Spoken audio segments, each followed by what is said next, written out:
It's Mercury Skype, and in this short episode, we're going to talk about an interesting topic that everyone wants to hear the answer to, something that our clients are asking about, and let's just clear the air. The cremated diamonds, the diamonds that come from the ashes of the loved ones. Is this really true?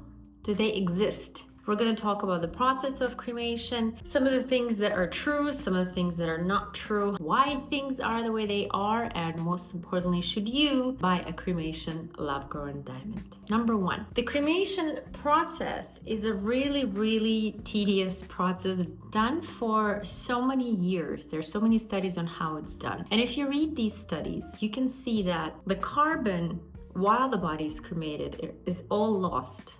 This is not something I made up. You can see those studies online and on YouTube. The body is burned at 1400 to 1600 Fahrenheit, and it loses all its carbon. So it is a lie in a sense that the body does not contain any carbon once you receive it in the ash form. The carbon is not there. The way the lab-grown diamonds are made, and we've covered this on my channel and many other videos, is you need a carbon in order for a lab-grown diamond to be made. So then the question is, if there is no carbon in the body and you need a carbon to make the lab-grown diamond, it is still simply a lab-grown diamond, whether it is from ashes or not. The idea behind it is a lab-grown diamond.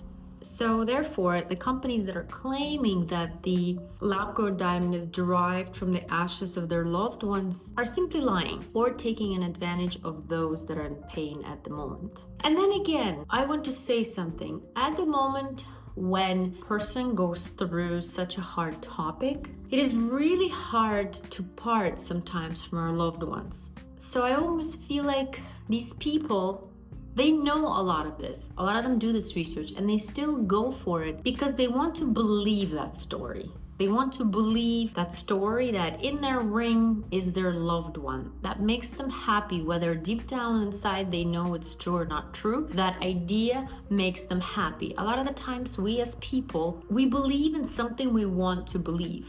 I think it was Barbara Streisand who had a song that said, your eyes only see what they want to see, your ears only hear what they want to hear. This is the same thing. At the time of such a huge loss and distress, you want to believe that this person in the form of a diamond can remain with you every single day. So I don't know if I would say it's a bad thing. Maybe psychologically it's not a bad thing that they've invented this thing for you to sort of have to not grieve so much. Because I know a lot of my clients who know the truth still go with it because they want to believe this story. The fact that they got it from this company that says that they do these cremation diamonds, the fact that they take your ashes, they pay attention to your story, they ask you the questions of how the loved one, died and all this, it makes it almost like an experience. So to me, I think these companies are charging money for an experience, because if a customer comes to me and they say, okay, well, I want to do this, but I want to do it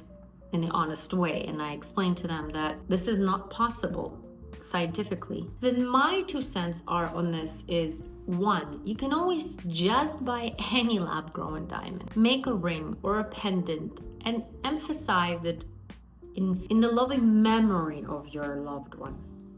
When I say emphasize it, what do I mean? A lot of my customers, they choose to engrave their rings on the inside shank with the name of the loved one. A lot of them choose to make a pendant, let's say with a lab-grown diamond or a gemstone that the loved one's months was in. We're back to birthstone gemstones. I've had made a video about that. There's many ways how you can do that. One of the other popular ways, which might shock some of you, but we have done, is making a little pendant that has a little opening inside. We can make those in silver and in gold. And inside you can actually carry the ashes of your loved ones, whether it was an animal or a human being. But it is possible, and in my opinion, more authentic, because you are actually carrying the ashes of your loved one. If this is important to you, being close to your loved ones and not being able to part from them, and this is normal for a lot of my clients, it takes a couple of years to get to a stage where they're ready to part with their loved ones, or kind of ready to,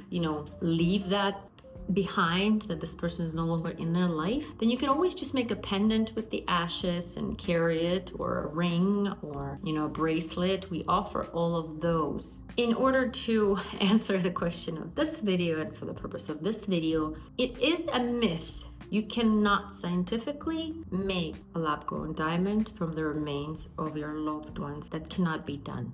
Just because when the cremation process takes place, the carbon is done. There's no carbon left, according to many, many studies, in the remains of human body after it's been cremated, because of the temperature, how the cremation takes place. If you want to, I'll link some of the studies down below so you can read them on your own, in your own time, and do your own research. But scientifically, it is not possible. It's Margareta Skypen, and I hope you learned something new in this episode. I'll see you in the next one.